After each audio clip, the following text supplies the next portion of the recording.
Hello friends, welcome to Priya's time. இன்னைக்கு நம்ம சேனல்ல கம்பு தோசை எப்படி பண்றதுன்னு பார்க்கலாம். அதுக்கு தேவையான பொருட்கள்: கம்பு மாவா எல்லாமே இந்த மாதிரி எடுத்து வச்சிருக்கேன். கம்பை, புழுங்கரிசி, புழுங்கரிசியும் கம்பும் ரெண்டும் ஒரே அளவு. இந்த கப்பால ஒரு கப் எடுத்து அளந்து வச்சிருக்கேன். உளுத்தப்பருப்பு இந்த ஸ்பூனால 2 ஸ்பூன் எடுத்திருக்கேன். மூணையும் நம்ம நல்லா களைஞ்சிட்டு சுத்தப்படுத்தி தண்ணியில ஊற வச்சுக்கலாம். 3 மணி நேரம் நல்லா ஊறணும். எப்படி ஊறி இருக்குன்னு பாருங்க.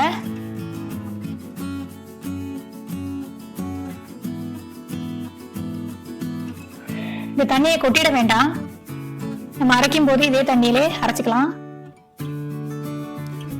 சின்ன வெங்காயம் எடுத்து வச்சிருக்கேன். கருவேப்பிலை, ஜீரகம்,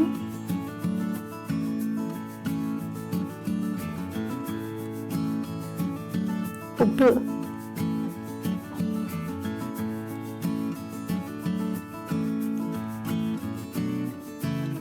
ஒரு மிக்ஸி ஜார்ல ஊற வச்சது எல்லாத்தையும் போட்டுட்டேன்.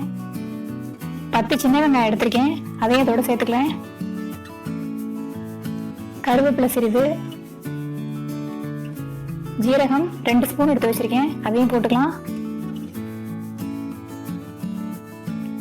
உப்பு இந்த தோசைக்கு தேவையான அளவுக்கு போட்டுக்கலாம். கம்பு மாவா எடுக்காம இந்த மாதிரி கம்பை ஊற வச்சு செய்யும்போது ரொம்ப உடம்புக்கு நல்லது, டேஸ்டும் ஜாஸ்தி இருக்குங்க. இந்த மாதிரி நைஸா நம்ம அரைச்சி எடுத்துட்டு வந்து வச்சுக்கலாம். கெட்டியா இல்லாம இந்த பதத்துக்கு இருக்கட்டும். 5 மணி நேரம் நல்லா புளிக்க வச்சு இந்த மாதிரி வச்சுக்கணும். நான் புளிக்க வச்சு எடுத்து கொண்டு வந்து வச்சிருக்கேன். புளிக்காம பார்த்தா இந்த தோசை அந்த அளவுக்கு நல்ல டேஸ்டா இல்லை. கல்லு காஞ்சிருச்சு.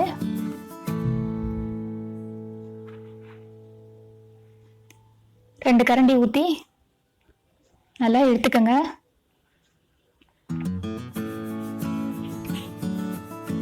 வெங்காய ஜீரக வாசனையோட ரொம்ப அருமையா இருக்குங்க. நல்லாவே இழுக்க வரும் தோசை.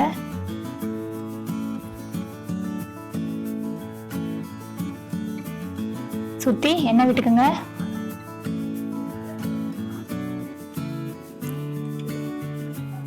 மேல வெள்ளை வெள்ளையா தெரியாம இருக்கிறதுக்காக தோசை கரண்டியை வச்சு இந்த மாதிரி தேய்ச்சி விட்டுறலாம்.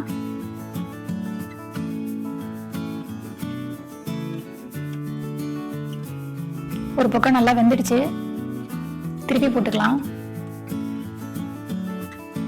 இது சாம்பாரோட, சட்னி, எந்த சட்னியோடையும் ரொம்ப அருமையா இருக்குங்க. 2 பக்கமும் நல்லா வெந்துடுச்சு. சூப்பரான சுவையான கம்பு தோசை தயாராயிடுச்சு ஃப்ரெண்ட்ஸ். சாம்பாரோட சர்வ் பண்ண வேண்டியதான். இந்த வீடியோ உங்களுக்கு பிடிச்சிருந்ததுன்னா லைக் பண்ணுங்க, ஷேர் பண்ணுங்க, கமெண்ட் பண்ணுங்க. மறக்காம சப்ஸ்கிரைப் பண்ணுங்க. கூட இருக்கிற பெல் பட்டனையும் கிளிக் பண்ணுங்க. அப்பதான் நான் போடுற வீடியோஸ் உங்களுக்கு நோட்டிபிகேஷன் மூலமா வரும். Thank you friends.